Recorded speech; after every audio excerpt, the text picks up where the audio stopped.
Iran আর ইসরায়েলের মধ্যে গোপন উত্তেজনা ক্রমশ বাড়ছে। ইরানের আশঙ্কা ইসরায়েল আবার হামলা করতে পারে, সম্ভবত এই মাসের শেষের দিকেই। আর সেই কারণেই ইরানের তরফ থেকে লাগাতার সতর্কতামূলক বার্তা সামনে আসছে। আসুন এই বার্তাগুলো বোঝার চেষ্টা করি। দর্শক, গতকাল 1 ডিসেম্বর ইরানের IRGC Islamic Revolutionary Guard Corps ইসরায়েলকে আবারও হুঁশিয়ারি দিয়ে বলেছে যে নতুন কোনো ভুল পদক্ষেপ নিলে তার জবাব আরও কঠোর হবে। তাহলে কি নতুন কিছু ঘটতে চলেছে? কেন প্রতিদিন এই ধরনের বয়ান দেয়া হচ্ছে? আইআরজিসির মুখপাত্র ব্রিগেডিয়ার জেনারেল আলী মোহাম্মদ নাইনি একটি ইরানি চ্যানেলে দুই ধরনের কথা বলেছেন।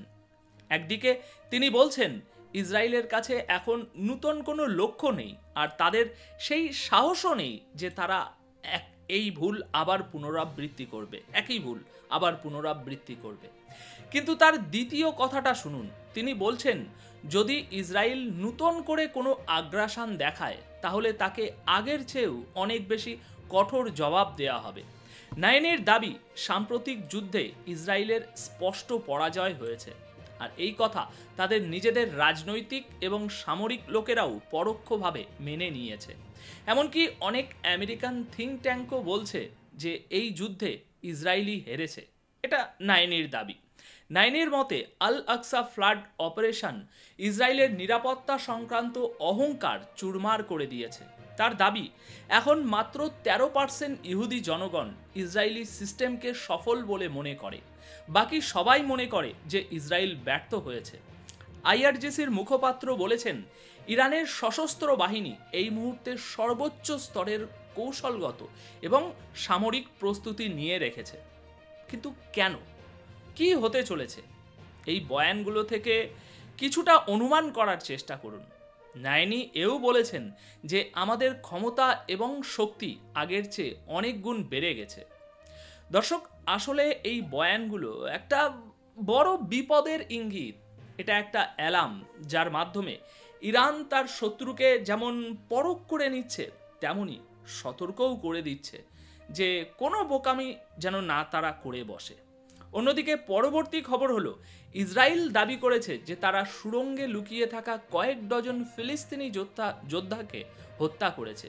ইসরায়েলি সেনা জানিয়েছে গত সপ্তাহে রাফার আশেপাশের টানেল টার্গেটিং অপারেশনে 40 জনেরও বেশি ফিলিস্তিনি যোদ্ধাকে মারা হয়েছে। আজ সকালে ইসরায়েলি সেনা এক আলাদা বিবৃতিতে দাবি করেছে যে রাফার দক্ষিণে মাটির নিচ থেকে বেরিয়ে আসার সময় 4 জন যোদ্ধাকে মেরে ফেলা হয়েছে। এমনকি হামাসের একজন বড় রাজনৈতিক নেতার ছেলেকেও মারা হয়েছে। ইসরায়েলের বক্তব্য কয়েক ডজন হামাস ফাইটার এখনও দক্ষিণ গাজার সুড়ঙ্গগুলোতে লুকিয়ে আছে। এই কথাটা হামাসও স্বীকার করছে, অর্থাৎ যেসব এলাকায় এখন ইসরায়েলি সেনার নিয়ন্ত্রণ, সেই এলাকাগুলোর নিচে থাকা সুড়ঙ্গগুলোতে হামাসের যোদ্ধারা আটকে পড়েছে। আর যখনই তারা বাইরে বেরোনোর চেষ্টা করছে ইসরায়েলি সেনা অর্থাৎ আইডিএফ তাদের উপরে গুলি চালাচ্ছে। গত 40 দিন ধরে ইসরায়েলি ফৌজ পূর্ব রাফায় মনোযোগ দিয়েছে যাতে সেখানে বাকি থাকা টানেল নেটওয়ার্ক ধ্বংস করা যায় এবং ভিতরে লুকিয়ে থাকা যোদ্ধাদের শেষ করা যায়। এদিকে তেল আবিবে গতকাল রাতে নেতানিয়াহুর ওপর যেন সমস্যার পাহাড় ভেঙে পড়েছে। ইসরায়েলি জনগণ নেতানিয়াহুর বিরুদ্ধে রাস্তায় নেমে স্লোগান দিয়েছে। নেতানিয়াহুকে ক্ষমা করা আটকাতে এই ইসরায়েলিরা তুমুল হাঙ্গামা করেছে। তারা রাষ্ট্রপতি হারজোগের বাড়ির সামনে জড়ো হয়ে বিক্ষোভ দেখায়। প্রতিবাদের সময় নেতানিয়াহুকে কয়েদির পোশাকে দেখানো কার্ডবোর্ডও প্রদর্শন করা হয়। তারা চায় নেতানিয়াহুকে জেলে পাঠানো হোক, তাকে যেন ক্ষমা না করা হয়। ইসরায়েলে গতকাল রাতে বিপুল সংখ্যক জনগণ রাষ্ট্রপতি আইজাক হারজোগের বাড়ির সামনে জড়ো হয় এবং জোর দিয়ে দাবি করে যে যুদ্ধ অপরাধে অভিযুক্ত বেঞ্জামিন নেতানিয়াহুকে যেন কোনোভাবেই ক্ষমা না করা হয়। আসলে গতকালই নেতানিয়াহু রাষ্ট্রপতি হারজোগের কাছে আনুষ্ঠানিকভাবে ক্ষমার আবেদন পাঠিয়েছিলেন যাতে তার বিরুদ্ধে চলা দুর্নীতির মামলা বন্ধ করা যায়, তার করা সমস্ত দুর্নীতির ফাইল যাতে বন্ধ হয়ে যায়।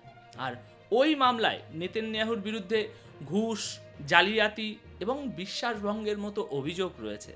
আর মনে হচ্ছে খুব শীঘ্রই রায় ঘোষণা হবে এবং নেতানিয়াহুকে জেলে যেতে হবে। সেই কারণেই তিনি ক্ষমার আবেদন করেছেন। নেতানিয়াহুর যুক্তি, এই মামলা বন্ধ হলে ইসরায়েলের রাজনীতিতে চলা অভ্যন্তরীণ কোন্দল এবং বিভেদ কমবে। তবে তিনি কিন্তু এটা বলছেন না যে তিনি নিজে জেলে যাওয়া থেকে বেঁচে যাবেন। অন্যদিকে জনগণের অভিযোগ, নেতানিয়াহু নিজের চেয়ার এবং নিজেকে বাঁচানোর জন্য ক্ষমা চাইছেন। আর যদি হারজোগ তাকে ক্ষমা করে দেন তবে তা হবে আইনকে নিয়ে মজাক করার শামিল। দর্শক, এবার আসি ইরানের খবরে। ইরানের নৌবাহিনী খুব শীঘ্রই একটি নতুন যুদ্ধজাহাজ পেতে চলেছে, যার নাম খুজেস্তান। এর মাধ্যমে ইরান দূরপাল্লার অভিযান চালিয়ে নিজের প্রভাব বিস্তার করতে পারবে। ইরানের নৌবাহিনীর কমান্ডার রিয়ার অ্যাডমিরাল শাহরাম ইরানি বলেছেন, নতুন যুদ্ধজাহাজ খুজেস্তান খুব শীঘ্রই নৌবাহিনীতে অন্তর্ভুক্ত হবে। এই জাহাজটি আসার ফলে ইরানের দূরপাল্লার মিশন চালানোর ক্ষমতা আরও বাড়বে। অ্যাডমিরাল ইরানি এও বলেন যে ইরানের শত্রুরা আমাদের জনগণের মধ্যে বিভেদ তৈরি করে একতা ভাঙার চেষ্টা করছে, যাতে তারা নিজেদের কৌশলগত লক্ষ্য পূরণ করতে পারে। তিনি বলেন, ইরানের নৌবাহিনী যে কোনো পরিস্থিতি মোকাবিলা করার জন্য প্রস্তুত এবং এই নতুন যুদ্ধজাহাজগুলো আমাদের নৌবাহিনীর শক্তি সরাসরি বৃদ্ধি করবে। এবার দর্শক, ইরান তুরস্ক সম্পর্ক নিয়ে কথা বলা যাক। ইরানের রাষ্ট্রপতি মাসুদ পেজিশিয়ান বলেছেন, ইরান এবং তুরস্কের বন্ধুত্বই হলো আসল পথ, যার মাধ্যমে এই অঞ্চলের সংকট নিয়ন্ত্রণ করা যেতে পারে। এই কথা তিনি তেহরানে তুরস্কের বিদেশমন্ত্রী হাকান ফিদানের সঙ্গে সাক্ষাতের সময় বলেন। মাসুদ পেজিশিয়ান বলেন, ইসলামিক দেশগুলো যখন নিজেদের দমে বাণিজ্য, গোয়েন্দা এবং সংস্কৃতির আদান প্রদান বাড়ায়, তখন বাইরের দেশের হস্তক্ষেপ নিজে থেকেই কমে যায় এবং উত্তেজনাকর পরিস্থিতি শান্ত হয়ে আসে। বর্তমানে ইরান তুরস্কের সঙ্গে খুব দ্রুত গতিতে সম্পর্ক এগিয়ে নিয়ে যাচ্ছে। তাই যেসব লোক এই দুই দেশকে পছন্দ করে না, এই খবর শুনলে তাদের গায়ে জ্বালা ধরতে বাধ্য। আর একটা বড় খবর হলো, ডোনাল্ড ট্রাম্প স্বীকার করেছেন যে তিনি সম্প্রতি ভেনিজুয়েলার রাষ্ট্রপতি মাদুরোর সঙ্গে ফোনে কথা বলেছেন। আর অন্যদিকে ভেনিজুয়েলা আশঙ্কা করছে যে আমেরিকা তাদের উপরে হামলা করার প্রস্তুতি নিচ্ছে। আমেরিকার রাষ্ট্রপতি ডোনাল্ড ট্রাম্প নিশ্চিত করেছেন যে তিনি গতকালই ভেনিজুয়েলার রাষ্ট্রপতি নিকোলাস মাদুরোর সঙ্গে ফোনে কথা বলেছেন। আর এটা এমন একটা সময়ে হয়েছে যখন দুই দেশের মধ্যে উত্তেজনা চরমে। বলা হচ্ছে যে কোনো সময় যুদ্ধ শুরু হতে পারে। অন্যদিকে ভেনিজুয়েলা সরকারের অভিযোগ, আমেরিকা তাদের দেশে আক্রমণের ছক করছে। দর্শক, আমেরিকা ক্যারিবিয়ান অঞ্চলে বিশাল সামরিক প্রস্তুতি নিচ্ছে। বড় বড় যুদ্ধ জাহাজ, ফাইটার প্লেন, হাজার হাজার সেনা, সব কিছু মোতায়েন করা হয়েছে। মাদুরোর সঙ্গে যুক্ত একটি মাদক কার্টেলকে আমেরিকা সন্ত্রাসী গোষ্ঠী হিসাবে ঘোষণা করেছে। আর ট্রাম্প আগেই হুঁশিয়ারি দিয়েছিলেন যে ভেনিজুয়েলার আকাশসীমা বন্ধ বলে মনে করা হবে, কোনো বিমান সেখানে ঢুকতে বা বেরোতে পারবে না। আমেরিকা বলছে এই সামরিক অভিযানের উদ্দেশ্য হলো মাদক মাফিয়াদের আটকানো, কিন্তু ভেনিজুয়েলার দাবি আসল উদ্দেশ্য হলো সরকার পতন ঘটানো, মাদুরোকে রাষ্ট্রপতির পদ থেকে সরিয়ে নিজেদের পছন্দের পুতুলকে ক্ষমতায় বসানো, যাতে সে আমেরিকার কথা মতো চলতে পারে। তো দর্শক, এই ছিল মধ্যপ্রাচ্যের গুরুত্বপূর্ণ কিছু খবর। এই প্রতিবেদনের বিষয়ে আপনাদের যদি কোনো মতামত থাকে অবশ্যই কমেন্ট বক্সে জানিয়ে যাবেন। ধন্যবাদ আপনাদের সকলকে।